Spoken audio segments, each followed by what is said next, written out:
کچھ خبریں کھیل کے میدان سے۔ پولینڈ کے نامور ٹینس سٹار ہیوبرٹ ہرکانز اور امریکہ کے ٹینس سٹار کھلاڑی اپنی فتوان کو برقرار رکھتے ہوئے Shanghai Masters Open tennis tournament کے مین سنگلز مقابلوں کے سیمی فائنل میں پہنچ گئے۔ چین میں جاری ATP ایونٹ میں کھیلے گئے آج مین سنگلز مقابلوں کے کوارٹر فائنل راؤنڈز میں ہیوبرٹ ہرکانز نے سخت مقابلے کے بعد ہنگری کے میزبان کو 4-6، 6-1 اور 6-3 سے ہرا کر سیمی فائنل راؤنڈ تک رسائی حاصل کی۔ امریکہ کے ٹینس کھلاڑی نے انتہائی سخت مقابلے کے بعد اپنے وطن حریف کھلاڑی کو ہرا کر ٹاپ 4 راؤنڈ تک رسائی حاصل کر لی۔ فیفا ورلڈ کپ کوالیفائرز کے سلسلے میں پاکستان اور کمبوڈیا کے درمیان کھیلا جانے والا پہلا میچ بغیر کسی گول کے برابر ہو گیا۔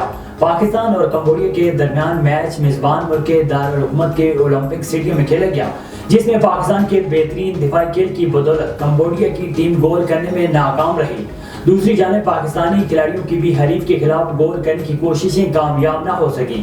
کمبوڈیا کے خلاف ڈرا میچ کی بدولت پاکستان کا مسلسل 12 شکست کا سلسلہ ٹوٹ گیا۔ دونوں ٹیموں کے درمیان کوالیفائرز کا سلسلہ میچ پاکستان میں اسلام آباد کے جناح اسٹیڈیم میں 17 اکتوبر کو ہوگا۔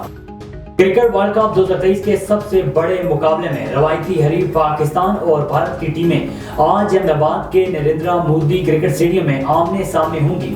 کرکٹ کا ہائی وولٹیج ٹاکرا بھارت کے سب سے بڑے کرکٹ گراؤنڈ میں سچے گا۔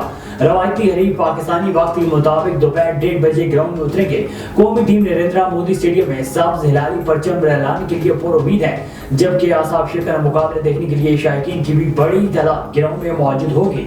بڑے میچ سے قبل شہریوں نے بھرپور تیاری کر لی ہے۔